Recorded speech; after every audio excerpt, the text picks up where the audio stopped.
오늘 위해 주신 하나님의 말씀은 어제에 이어서 요한복음 14장 25절에서 31절까지, 요한복음 14장 21절에서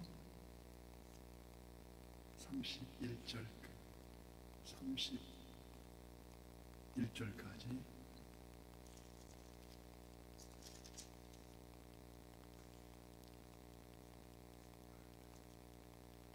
내가 아직 너희와 함께 있어서 이 말을 너희에게 하였거니와 보혜사 곧 아버지께서 내 이름으로 보내실 성령 그가 너희에게 모든 것을 가르치고 내가 너희에게 말한 모든 것을 생각나게 하리라. 평안을 너희에게 끼치노니 곧 나의 평안을 너희에게 주노라. 내가 너희에게 주는 것은 세상에 주는 것과 같지 아니하니라. 너희는 마음에 근심하지도 말고 두려워하지도 말라. 내가 갔다가 너희에게 온다 하는 말을 너희가 들었나니 나를 사랑하였더라면 내가 아버지께로 감을 기뻐하였으리라. 아버지는 나보다 크시니라. 이제 일이 일어나기 전에 너희에게 말한 것은 일이 일어날 때에 너희로 믿게 하려 함이라. 이후에는 내가 너희에게 말 많이 하지 아니하리니 이 세상에 임금이 오겠습니다. 그러나 그는 내게 관계할 것이 없으니 다 함께요. 오직 내가 아버지를 사랑한 것과 아버지께서 명하신 대로 행하는 것을 세상이 알게 하려 함이로라. 일어나라, 내가 여기를 떠나자 하시니라. 아멘. 오늘도 선한 이웃의 기도의 향연 속에 새벽을 깨우는 우리 성도님들 모두에게 여호와 샬롬 지키시는 하나님의 평강과 풍성한 은혜를 축복합니다. 유대인들이 서로 만나서 인사할 때 샬롬 샬롬 합니다. 안녕하시냐 그런 말이죠. 샬롬, 평안을 기원하는 뜻인데 우리는 보통 안녕하십니까 하지만 제가 어린 시절에만 하더라도 동네 어르신 만나면 공손히 머리 숙여 진지 드셨어요. 이게 촉은 목피 배고픈 보릿고개의 한서린 인사말이었습니다. 모든 사람들이 평안을 원하지만 이 샬롬은 화목 속에서만 얻어지는 샬롬입니다. 지금 우리가 사는 지구촌에는 각종 재해, 산불, 변이, 그런 물론 전쟁과 테러, 생태계가 온통 파괴되어가고 또 그럴수록 식량난은 더 어려워져가고 어쩌면 우리가 이러한 불안한 세대에 안전 불감증에 빠져있지 않는 건지 되돌아봐야습니다. 오늘 본문을 중심으로 우리에게 주시는 참 평안을 너에게 끼치노니 그 참 평안이란 어떤 것인지를 묵상하고자 합니다. 본 요한복음 14장을 평안에 대한 진리를 교훈하는 장이로 평안장이라고도 합니다. 그래서 25절 말씀에 내가 아직 너희와 함께 있어서 이 말을 너희에게 하였거니와 보혜사 곧 아버지께서 내 이름으로 보내실 성령 그가 너희에게 모든 것을 가르치고 내가 너희에게 말한 모든 것을 생각나게 하리라. 예수님과 제자들이 작별할 시간이 점점 가까워지고 있는 그때에 마지막 유언처럼 예수님께서는 보혜사 곧 아버지께서 내 이름으로 보내실 성령이 예수님을 대신하여 가르치시고 생각나게 하는 영이심을 말씀하고 계십니다. 그래서 성령을 그리스도의 영이라고 합니다. 잠시 후면 예수님은 십자가를 친히 지시고 또 사망 권세를 물리치며 부활 승천하시지만 그의 이름을 대신하여 일하실 보혜사 성령을 보내시오 돕는 은혜를 베푸시겠다는 언약의 말씀입니다. 그러면 어떻게 우리를 돕습니까?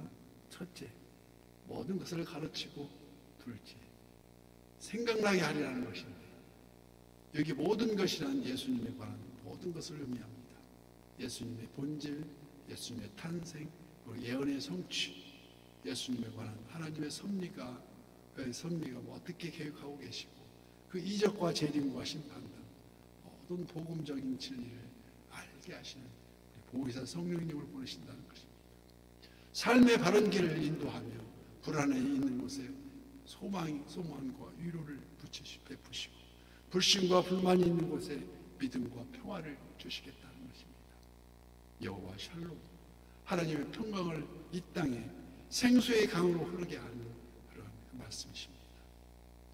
그래서 둘째, 내가 너에게 말한 모든 것을 생각나게 하리라. 예수님께서 강론하시고 교훈하신 진리의 말씀을 다시금 생각나게 하여 깨닫게 함으로 확고한 믿음의 반석 위에서 집을 지은 같이 참 평안을 얻게 하신다는 말씀이십니다. 건망증도 때로는 은혜가 될 때가 있습니다. 자신을 가슴 아프게 했던 그 슬픔의 기억들을 그 세월 속에 묻어두지 못한다면 얼마나 더 많은 하얀 밤을 지새야 하는 건지, 어차피 서로가 헤어져야 할 회자 정리의 이별 연습이라 생각하면 오늘 하루가 더 소중하고 우리들의 가슴엔 천국 소망의 푸르름으로 서로를 중보해야 될 줄 믿습니다. 성령의 인도하심으로 27절 말씀에 평안을 너희에게 끼치노니 곧 나의 평안을 너희에게 주노라. 내가 너희에게 주는 것은 세상이 주는 것과 같지 아니하니라. 너희는 마음에 근심하지도 말고 두려워하지도 말라. 예수님께서는 본격적으로 우리에게 평안을 주시겠다고 말씀하십니다. 평안을 주시되 참 평안을 갈 수 있는 여건과 대책을 논하고 계시는 것입니다. 예를 들어 사막에서 목마른 사람을 만났는데 그에게 갈증을 풀어보시오라고 위로만만 해결되는 것이 아니요, 그 물이 든 물통을 건네면서 여기 물 마시고 갈증을 푸시오 할 때 진정 도움이 된다는 것입니다. 그 평안을 줄 수 있는 대책이 바로 28절 내가 갔다가 너희에게로 온다 하는 이 말을 너희가 들었나니, 또 31절에는 오직 내가 아버지를 사랑하는 것과 아버지께서 명하신 대로 행하는 것을 세상이 알게 하려 함이라고 분명하게 말씀하십니다. 여기 내가 간다 하신 그 말씀이 여러 번 나오는데 이 간다 하는 말이나 30절에 이 세상 임금 즉 사단이 와서 역사하겠다는 말이나 아버지께서 명하신 대로 행하는 것을 세상이 알게 하려 함이라는 그 말씀입니다. 그래서 모든 그것은 여호와 하나님의 뜻이라는 것입니다. 이는 바로 확실한 대책, 오직 한 길 십자가의 보혈입니다. 십자가 보혈, 우리를 위한 대속의 길, 구원의 역사. 그래서 예수께서 이르시되 내가 곧 길이요 진리요 생명이니 나로 말미암지 않고는 아버지께로 올 자가 없느니라. 그래서 우리가 하는 매일매일 새벽에 나와서 우리 기도하는 게 다 길이요 진리요 그 생명을 찾아서 우리가 쉬지 않고 기도해야 되는 것이 아니겠습니까? 바로 이 길만이 참 평안을 줄 수 있는 유일한 길이며 그 외에 세상이 주는 평안이란 외적, 환경적, 일시적이며 상대적이라고밖에 할 수 없는 것이 아니겠습니까?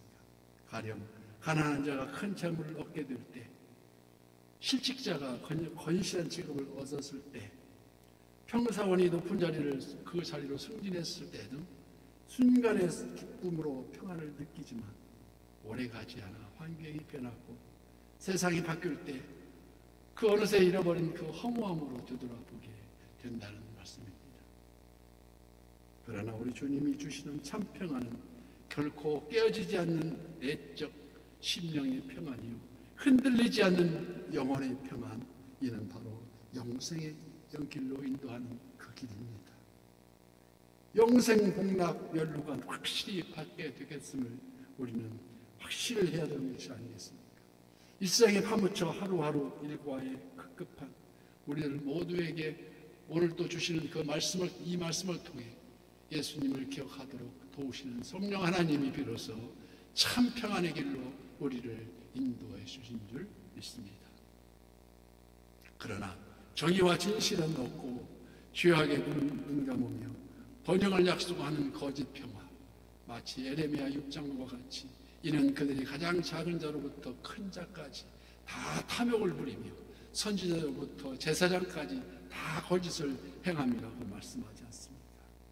예수님은 세상 임금 때, 즉 영문 밖 예수의 보혈의 대속 십자가 외에 다른 길이 없음을 이미 아시고, 그러나 나의 원대로 마옵시고 아버지의 원대로 하옵소서 하고 마지막 기도를 드리지 않습니까?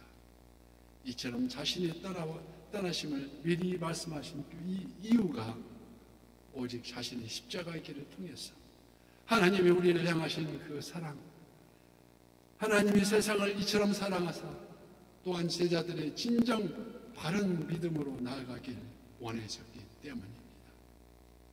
그래서 28절, 내가 갔다가 너희에게로 온다 한 이 말을 너희가 들었나니 나를 사랑하였더라면 내가 아버지께로 감을 기뻐하였으리라.